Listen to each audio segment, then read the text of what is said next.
Estamos em mais uma parte desse módulo e, mais uma vez reforçando, é importante que você siga a ordem que nós colocamos aqui para construir bem um alicerce, tá ok? Então vamos para a nossa próxima parte aqui que diz a respeito da sexualidade da criança.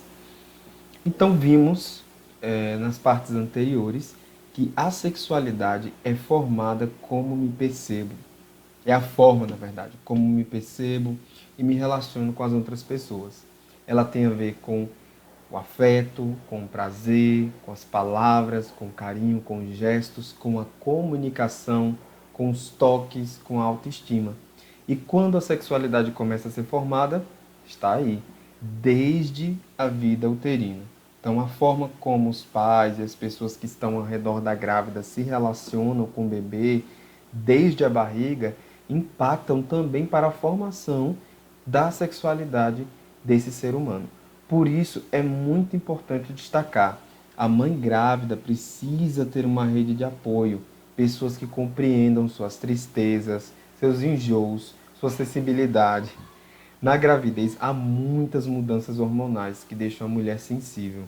E aí a grávida precisa, de fato, de pessoas que tenham empatia por ela, pessoas que se disponibilizem para apoiá-la nesse momento. Então, desde o útero, é que a criança vai sentindo se ela é aceita ou não é aceita. E isso impacta na construção emocional e também sexual dessa criança. E após o nascimento do bebê, a formação da sexualidade continua através da relação presencial afetiva. Com quem? Com a família, com os pais, com a sociedade e com todos que estão ao seu redor. Por quê? Porque a sexualidade da criança não só, gente, está ligado ao órgão sexual que ela nasceu, mas também ao corpo dela, o olhar, o sentimento, os pensamentos, as palavras faladas e também ouvidas, por mais que ela não fale. Então, tudo isso impacta aí no desempenho da sexualidade saudável dela. A sexualidade acontece, como eu falei, não só nas genitálias, mas em todo o corpo. Então, é através do nosso corpo que a gente se relaciona com a gente mesmo e também com as outras pessoas. Lembra que eu falei que o conceito de sexualidade tem a ver com a forma como eu me percebo e como eu também percebo o outro? E é através do corpo que a gente de fato sente o prazer e o desprazer. Então, no conceito de sexualidade, a gente também definiu isso muito bem, que tudo que causa prazer e desprazer tem a ver com a nossa sexualidade. Então, os cinco sentidos estão diretamente ligados à nossa sexualidade, principalmente na infância.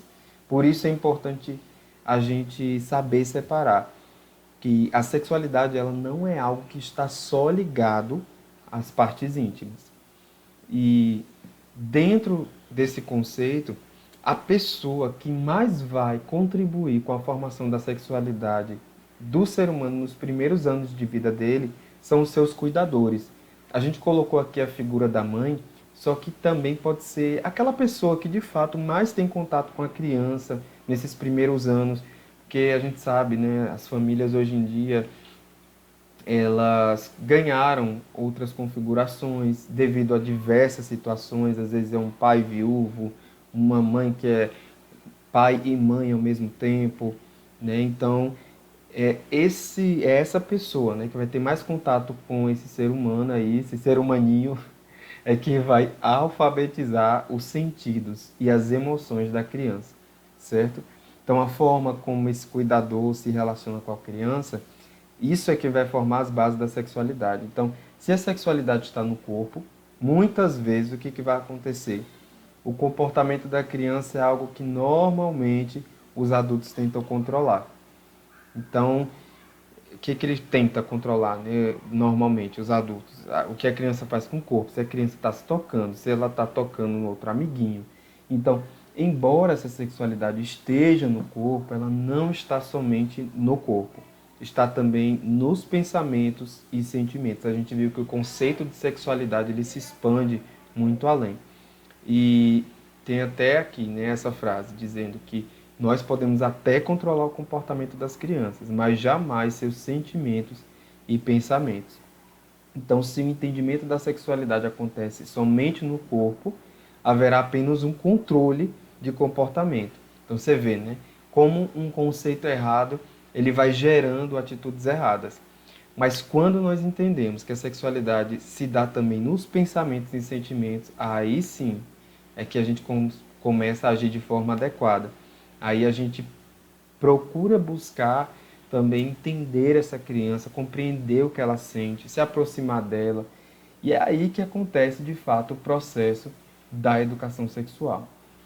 A sexualidade nos pensamentos e sentimentos traz muitas dúvidas na cabeça da criança, porque elas se questionam: peraí, de onde eu vim? Como eu vim parar na barriga da minha mãe? O que é que os casais fazem quando estão no quarto? Então as crianças elas têm essa curiosidade enorme. Por quê? Porque toda criança nasce uma cientista. Elas nascem com esse desejo de aprender.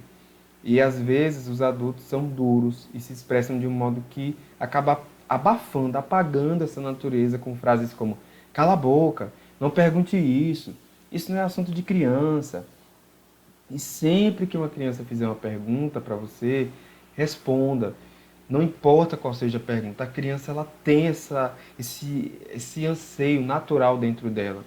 E o que que um cientista faz?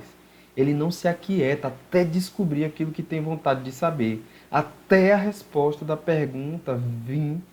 Por quê? Porque aquilo está perturbando e causa dúvida e angústia nela. Então, grava isso, gente. A criança ela tem essa natureza cientista. E isso é natural dela. Ela quer saber das suas origens, ela quer saber o porquê das coisas, ela está descobrindo o mundo. Então, se os pais ou os responsáveis não respondem, ela vai querer saber dessa resposta do modo dela. É por isso que muitos pais tentam recorrer, às vezes até a historinhas, né? E por mais que a gente tente é, responder usando essas historinhas, pensa comigo. É, quais historinhas, né? Vamos falar que historinhas são essas primeiro, para depois eu trazer a reflexão. Historinhas como a historinha da cegonha, historinha da sementinha, historinha do canguru, enfim, várias histórias. E, e assim, pensa comigo, se você ouvisse uma história dessa e depois descobrisse que isso nunca foi uma verdade, o que, que você pensaria dessa pessoa, né? Então, contar mentiras acaba sendo uma mentira, né? Então, contar mentiras, o que que isso gera? Uma desconfiança, uma perda de confiança, né? Então, muitas das vezes as crianças até deixam de perguntar para o adulto, porque sabe que ele vai criar mais uma historinha e vai mentir. E isso não é bom, isso acaba quebrando com a ponte de confiança, né? Entre o adulto e a criança, o adulto e o seu cuidador, o seu responsável. Então, vamos aposentar essa cegonha, minha gente. A cegonha já está cansada, com problema na coluna de tanto carregar bebê. Então, vamos falar a verdade, claro, né? Respeitando aí o desenvolvimento, os 5 aspectos do desenvolvimento da criança. E esse material aqui, esse conteúdo que você está recebendo, ele traz isso. Então, o que que acontece muitas vezes? Se a criança ela não se sente satisfeita com a resposta, ela vai buscar a resposta de outra forma. E aí é algo até preocupante. Por quê? Porque hoje em dia a criança ela tem acesso à tecnologia, tablets, celulares e notebooks, enfim, internet, né? Então, quando elas não têm resposta dos pais ou responsáveis, com quem é que elas vão buscar? Com quem é que elas vão procurar? Então, aconteceu até um caso de uma menina, ela foi procurar os pais para saber a respeito dessas dúvidas em relação a essa área da sexualidade. Os pais não tinham conhecimento, não souberam responder, começaram a reprimir, dizendo isso não é coisa de criança, cala a boca, enfim. Eu sei que a menina acabou entrando no site de pesquisa e pesquisou a dúvida dela e no meio de um monte de coisa que ela encontrou tinha aquelas imagens chamativas. Era a própria pornografia. Ela clicou nessas imagens, nesses vídeos e começou a acessar e ficou viciada em pornografia e foi parar no consultório dessa psicóloga que contou essa história, essa vivência. Então aqui, gente, não é apenas um curso teórico, é prático também e a gente vai trazer esses casos reais para que você saiba que isso acontece. E que bom que você está tendo a oportunidade de não agir como esses pais. Você vai saber como responder à altura, né? E de uma forma saudável, de acordo com aquilo que você acredita. E, é, e qual é o objetivo da educação sexual? Oferecer essas respostas adequadas à idade da criança de forma aberta, clara e saudável, ok? Então é isso, eu acredito que já encerramos essa parte. Eu espero que você tenha gostado e agora você fica aí com a próxima parte e a gente se vê. Valeu!